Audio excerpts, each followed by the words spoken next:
This is exactly what it was. Oh, you don't want to be gay because everyone will hate you, says the person who is drumming up as much hatred as they possibly can. That was the National Diversity Awards. Beforehand, they were going to pull me out because they had complaints. A doctor that works with trans children. However, are we going to get equality if you start hiding stuff? That's what Section 28 was about. It was about trying to brush homosexuality under the carpet. And of course, the reason why we now see some of those parallels with trans rights is that I had a friend, she's trans, and I got on the tube with her, just sitting next to her and seeing the way people treated her. I just was appalled. It's not enough to just be kind of quietly pro-trans. Allies really need to be visible. If you hear someone being transphobic, call it out. You don't have to do it in a rude or an aggressive way. It's that thing, if you know someone, it's much harder to hate. I was in a gym. Paris Lees was on the news. Someone in the gym went, see that? That's a bloke, that is. And this was a quite intimidating person who said that. And I went, actually, I think you'll find that she's a woman. And this big, intimidating bloke said, so nice to see you again.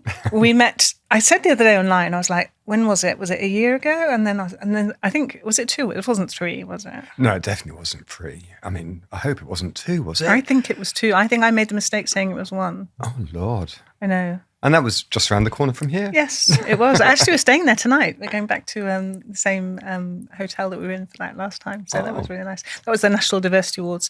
But anyway, we won't talk about who won or who didn't win. But anyway. I think we can mention that we didn't win. Yeah. So unfair. I know. Who was judging? Well, I have to admit, I thought you were going to win. And I thought you were my big competition. Oh. And I would have been delighted, of course, if you had one. Of course. But then neither of us did. So, no, I think politics get in there a little bit as well. It's like, can you... Because actually, I mean, not that we're here to talk about that, but beforehand, they were going to pull me out because they had complaints that we had, a doctor that works with trans children. You can't have that. And I'm like, however are we going to get equality for trans people of all ages if you start hiding stuff? So we made a big fuss and then they said, okay, but anyway... I'm sure whoever did win was a very worthy winner, and Absolutely. It was an honour just to be nominated. Absolutely. Tell everyone who you are, just in case we don't know. Okay, I'm Matthew Hodson. I used to be the executive director of an organisation called AIDSmap, and we provided information about HIV and AIDS to audiences all around the world. And before that, I was the chief executive of another charity called Gay Men Fighting AIDS, which kind of is quite obvious what we did. So I've kind of been working in the charitable sector I was working in the charitable sector for over 20 years, mainly in HIV and sexual health and LGBTQ stuff. So yeah, that's who I am. I'm currently freelancing, which is kind of not very lucrative, but it's interesting. And I'm doing a bit of acting, which was my first love, and I'm kind of returning to that. And that's been a lot of fun. Oh, very nice. What kind of acting? What kind of... I've done a bit of theatre. I was at the Brighton Fringe this year in a play about someone who kind of took a long time coming out of the closet.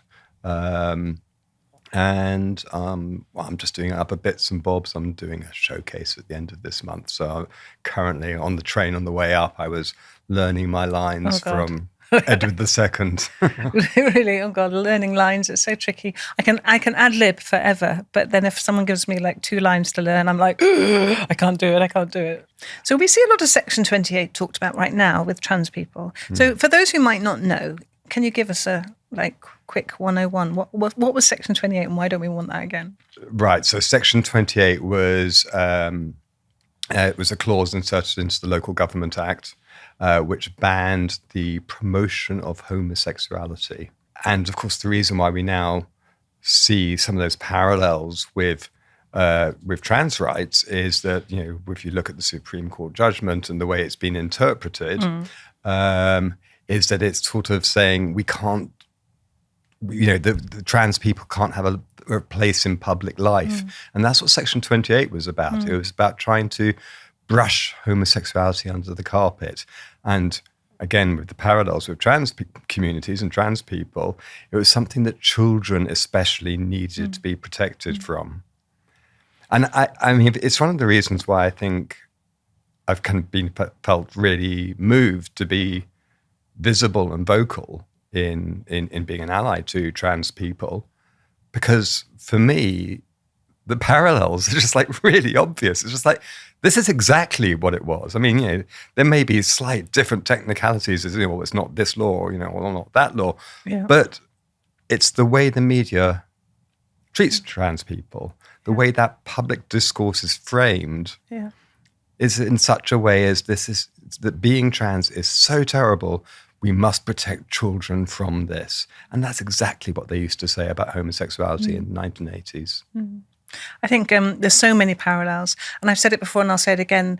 I'll say it till I'm blue in the face. That I wish the T people had come out with the L and the G, and the B people back in the day. It would have been so much easier, but they didn't. But actually, we should be doing it better, because we should have learnt. We should have learnt about the struggles, and we should be making it easier now. I mean, I didn't know many trans people when I was at university, but I knew a couple. And I also knew a couple of people who at that point hadn't embraced their identity, but who are now fully embracing of their identity. I'm thinking of a specific person, Auntie Kel, a little shout out to her.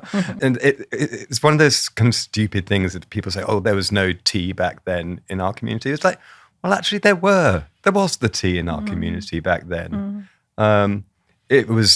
We talked about it differently, but also lesbians and gay men, we often talked about the differences between us. Yeah. And actually Section 28 was something that united lesbians and gay men kind of to quite an extent, because it was a piece of legislation which affected lesbians as much as gay men. But you mentioned the closet. Yeah. It always feels like such a horrible place to be. Well, I mean, obviously, because I am of that age, so I came out quite young for my era, and then kind of like telling a couple of friends when I was like 16, and I think I told my mum when I was about 17. But then I came out with bells and whistles and stickers and posters and badges and all of that when I was 19. And the reason I came out was because Section 28 was happening.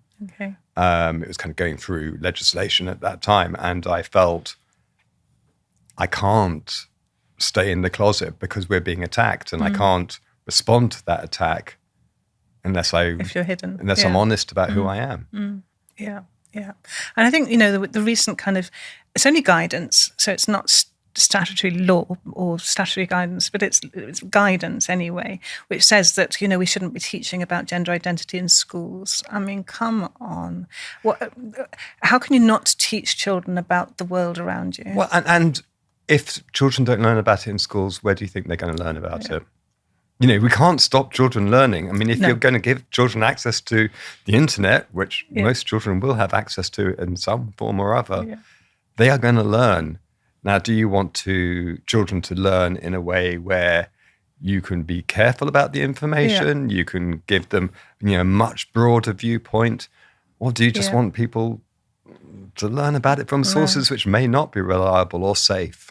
No, exactly. And it reminds me what you were saying, that it was a preferable outcome if people weren't going to be gay. And I think that's what we're seeing a lot now in therapy. And, you might take your child or your loved one to therapy. And we've got to be really careful that therapist doesn't have the preferable outcome that this person isn't transgender, for whatever good reason, like it's not safe, it's not a good world, you'll have a happier life. I mean, we've heard all of these things before with the gay community, and we must allow people to explore authenticity and not put up the barriers and say you're going to have a much easier, better life if you don't do this foolish thing. We've got to be really careful, haven't we? And so much of those reasons which they give for not being gay or for not being trans are actually about the level of stigma and that society applies. It's like round in the loop, isn't it? Or you don't want to be gay because everyone will hate you, says the person who is, absolutely drumming up as much hatred as they possibly can. Yeah. No, it's tragic. And we have this ridiculous thing is that, trans rights, trans dignity is discussed in the House of Commons. And where's the trans representation there? Yeah. There's no one in the room. And so often these discussions are happening without trans people being part of that conversation, and yet they're the subject of the conversation. Yeah. I mean, you can't make that make sense. No. It's almost like they're scared to have them in, isn't it? In case they say something that people don't want to hear, like, hello, I live here and I want to live peacefully and I want to be loved. That's all they're going to say, isn't it?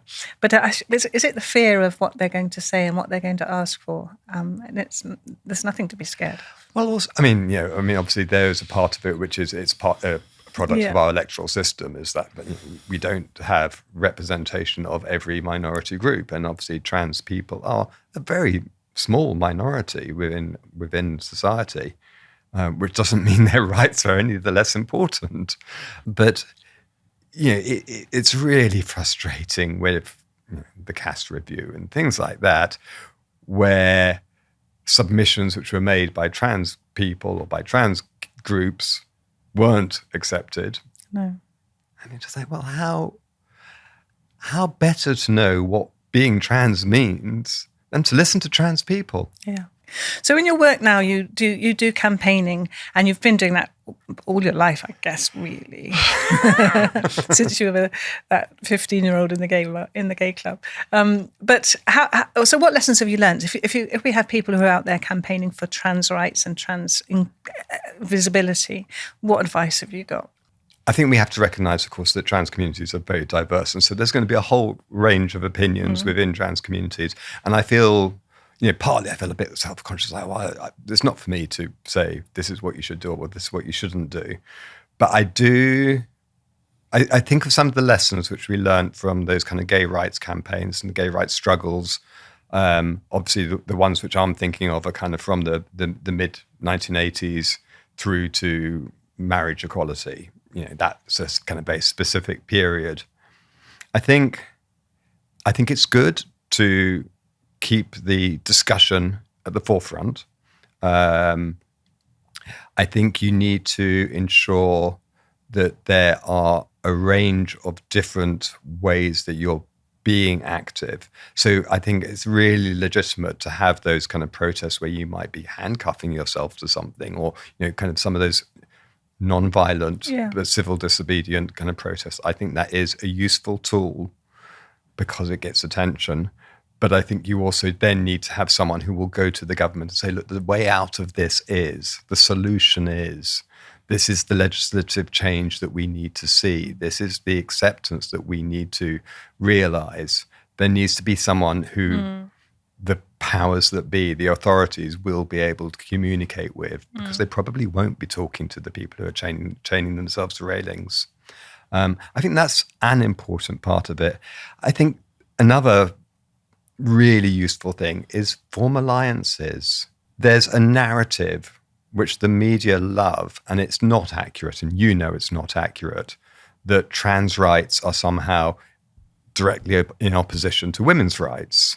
Yeah. And it's really important that we elevate the voices of cis women who support trans women. Yeah. And I say trans women in this context because it is trans women who seem to be bearing the heaviest burden of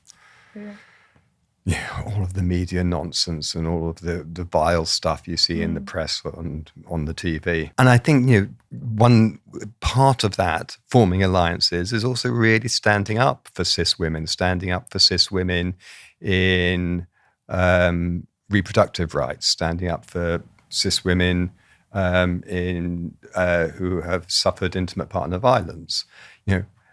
The women's refuge thing, again, it's one of those media stories where they kind of make it out as if somehow trans women who also have very high levels of intimate partner violence are making environments unsafe for cis women. And it's just not borne out by the data. No. But I think there's a whole kind of host of actions which I think trans communities can get involved in, just to show actually we're really on women's side. Yeah. I think it's a really good point. And sometimes I think, okay, well, why don't we get a chalkboard out? Let's list trans rights, and then let's list women's rights, and let's list men's rights. Oh, hang on. Oh, they're all the same. I would like to have food, water, shelter, love, respect, dignity, care, healthcare. They're all the same. It's like we haven't got some kind of trans rights thing going on here, which takes everything away from those women's rights. It doesn't work like that, does it? No. I mean, it's just nonsense. It's a false oppositional they've created this antagonistic relationship, which isn't actually real. It's just a very small minority who are trying to fan the flames and make it into something. Yeah. Yeah. And I think sometimes we give them too much lip service, that tiny little, very loud, and they think they're influential, but they're not. But I love your idea or suggestion that we need to write it down for them, because sometimes the leaders, they don't know, they might not have the experience, they don't know. So why don't we just make it easy for them and write their legislation for them, you know? When I went through my GMC hearing, it was 3 months, and I had been it's analogous, because it felt like the transphobes were the ones against me. So they were the ones saying the bad things. But actually it was my colleagues in the NHS who were saying the bad things. But my patients and the people that I was caring for were like the trans community, and they were saying all the good things. And so we were saying to the GMC, look, none of the patients have complained. And the parents are all extremely happy. And delighted, and some of them are saying that Dr. Webberley has saved their child's life. And the response was, but you can't listen to them because they might not know their own mind. What we have to listen to is the word of caution. And it feels like that right now, you know, in the world out there. So there's a lot of loud people anti, and they're not listening to the community themselves, who are saying, this is what we need, this is what we like, this is how we would like our lives to be able to be made easier. So I always feel there's so many analogies with what I went through and the trans community. I guess that's what they call discrimination by association. You go through the same kind of trajectory. And that's what we need to eliminate, because we should have learnt by now through history what discrimination does. It's not very nice. I mean, we all know the Father Niemeyer poem. I probably mispronounced that because I never read it. But, you know, it's like when you see a minority being picked on, you can either turn your back or you say, no, I'll stand with that person. And we know from history what happens if you turn your back. Yeah. And that's what frustrates me so about the kind of LGBT alliance type people, is there's this idea that if we distance ourselves, that we won't come under the same attack. It never stops. You know, if the people who are our enemies, and the enemies of trans people often are the enemies of LGBT people too, if they get success, they're not going to stop. No. They'll be, okay, we did well there. That was a softer target. Now I'm going to move to the next target. Yeah. Yeah. And you shouldn't support, I mean, as a gay man, I don't support trans people because it's about my own rights. No. But it is also about my own rights. Yeah. Yeah, there's a lot of people saying that at the moment, aren't there? You know, this kind of accepted abuse online and offline is going to move along to other minority groups, and then they give examples, and it is quite frightening. And what we need, I feel, we need leadership to be a little bit louder and say, excuse me, we don't accept that behaviour. And then the community also saying a bit, I think what you were saying a minute ago, no, we don't accept that behaviour here. Thank you very much. This is a nice place that we live in. That would be nice, wouldn't it? Oh, it would be nice. So do you know much of the community? Do you get, in your work, have you joined do you have any lovely experiences with trans people to share? Or? Well, so I don't think I certainly wasn't always a great ally to trans people. I mean, certainly when we were fighting for the kind of basic equality legislation for gay men or for lesbians, bisexuals and gay men, you know, that was my priority. And I encountered trans people, you know, throughout my life, but I wasn't really close to anyone. And when I was working for Gay Men Fighting AIDS, a wonderful woman, Michelle Ross, who runs a service called Clinic Q, which is a sexual health clinic for trans and gender diverse people, invited me in. She was just setting up Clinic Q, and she said, you know, come and have a look, and I'll talk to you about the service that we offer. And you know, I arrived, and we had this wonderful conversation where she gave me permission to ask all the questions, which I was a little bit nervous about, because it was never that I was hostile towards trans people, but I was perhaps a little bit nervous around trans people because I just didn't want to get it wrong. I didn't want to say the wrong thing. And Michelle just gave me permission to ask everything. And she answered honestly. And she told me, no, don't say that. That's not helpful. But it was a really solid grounding. So, I mean, that has been an enormous element of my visible and vocal support of trans communities. But there was another thing that happened. I had a friend. She was kind of part of a social circle that I was a part of, and she's trans. And another friend within that social circle was having a big birthday party in the West End. And she approached me and she said, would you accompany me to this party? She doesn't leave Clapham very often. And I was like, of course, yeah, fine.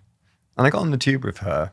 And it was the first time that I'd kind of been on public transport with someone who is a trans woman, but who doesn't pass.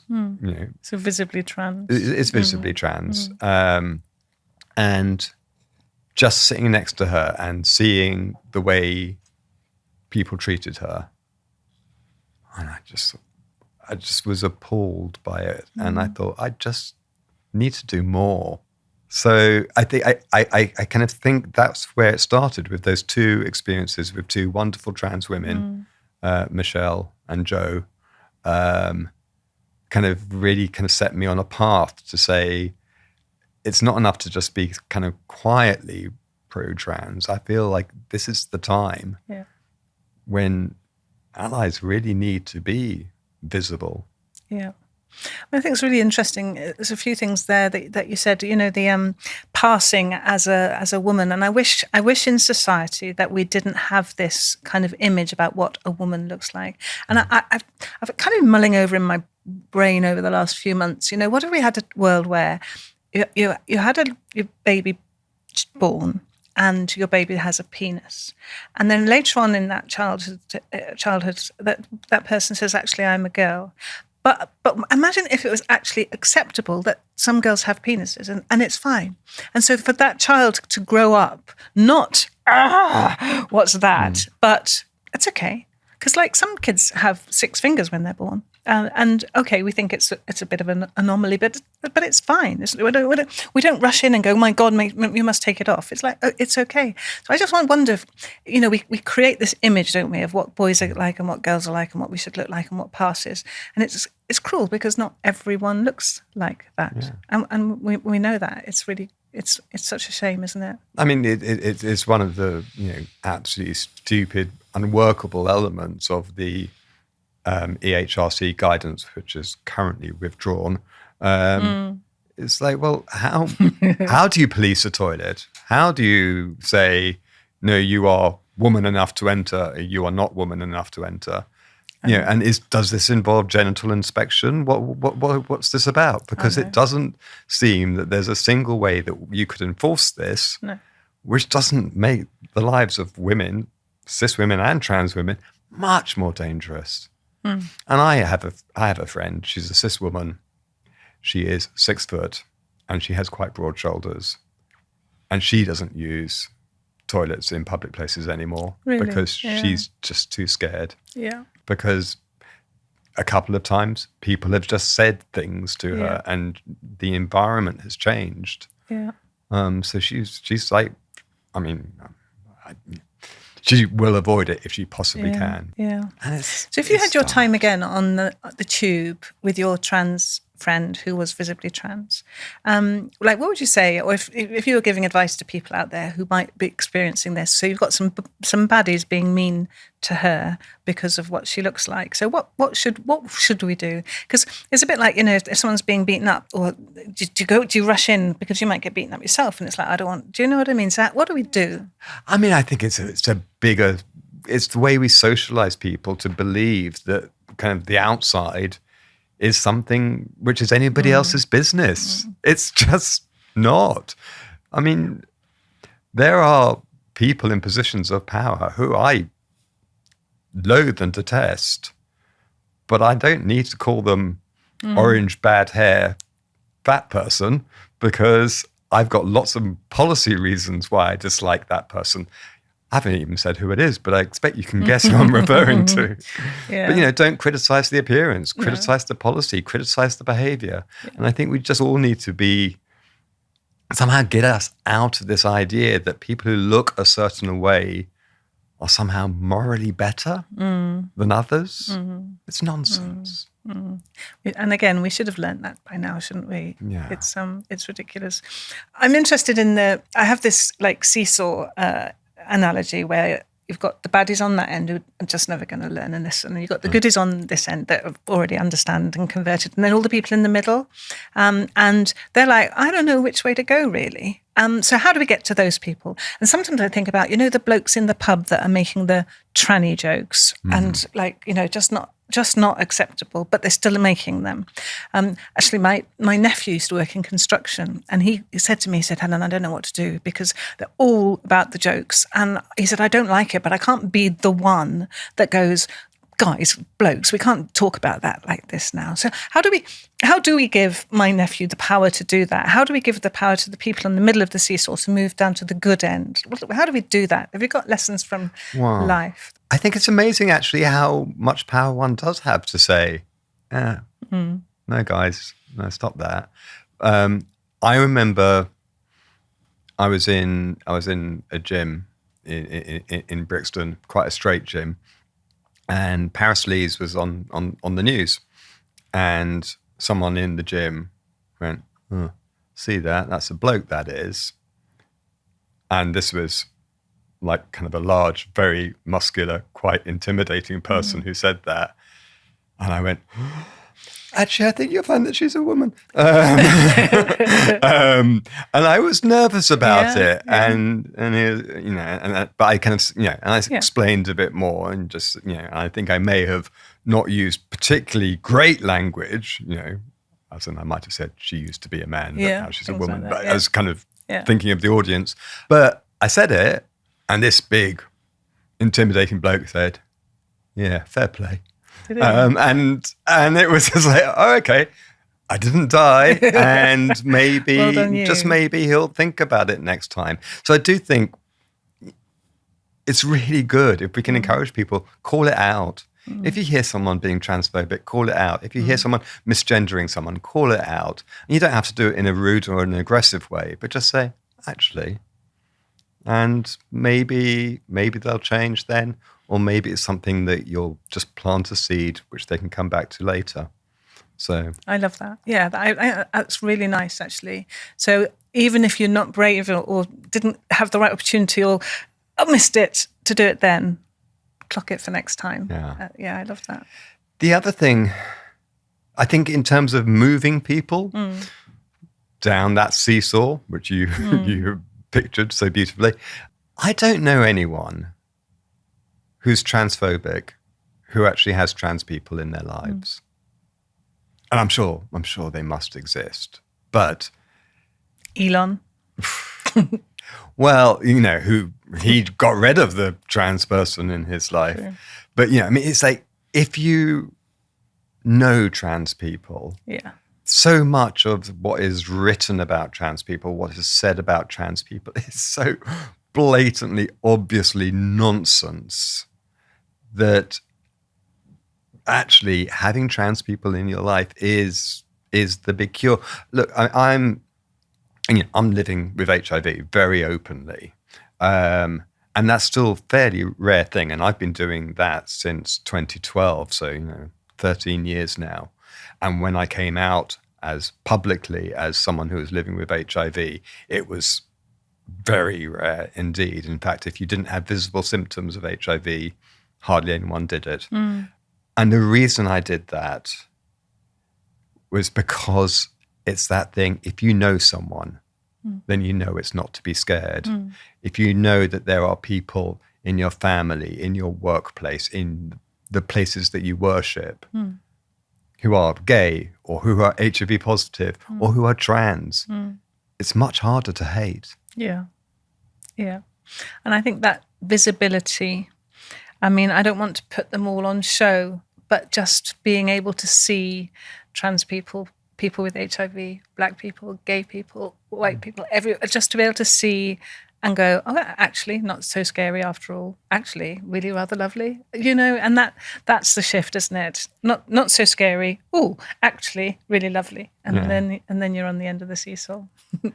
My friend Jo, I mentioned her before. She's the friend I travelled to central London with. Jo's a really big football fan, and which is something I have absolutely no understanding of or interest in. No, sorry.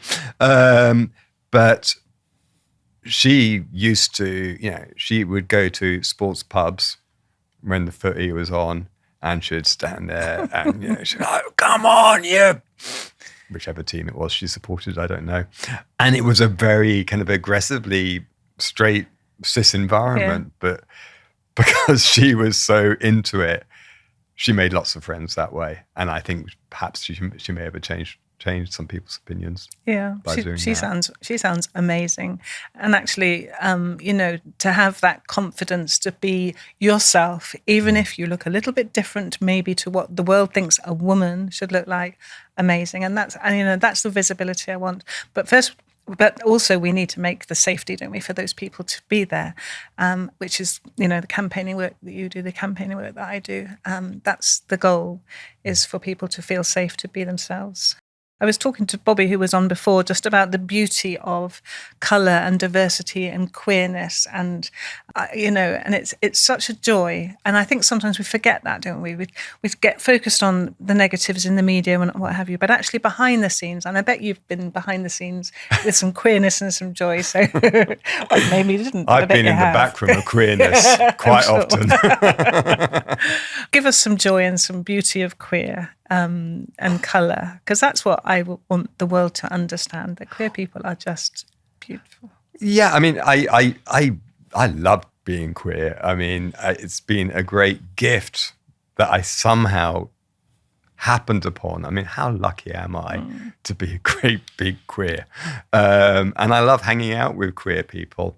And I think a part of that is, I think if you grow up and everything is exactly laid out for you, and you see yourself reflected in newspapers and in books and on TV and in the movies the whole time, then you never question society. But I think if you're born queer, like, you notice that you're always a little bit outside of the prescribed path. And then you start to question, well, why is that the prescribed path? Why is this little box the box I'm meant to stay in? And that makes you question all of society. And I think that makes you a more interesting person rather than just someone who's never had to question their place in society. Well, that's a really nice way of looking at it. Really nice. And thank you for showing the world that it's okay to be a gay man living with HIV and looking pretty hot. So there you go. Oh, you. Thank you so much. It's been really nice to see you again. Oh, it's been lovely to see you, Helen. And thank you. Thank you so much for watching. I hope this video's helped you. And I think you're going to like this one that's on the screen right now.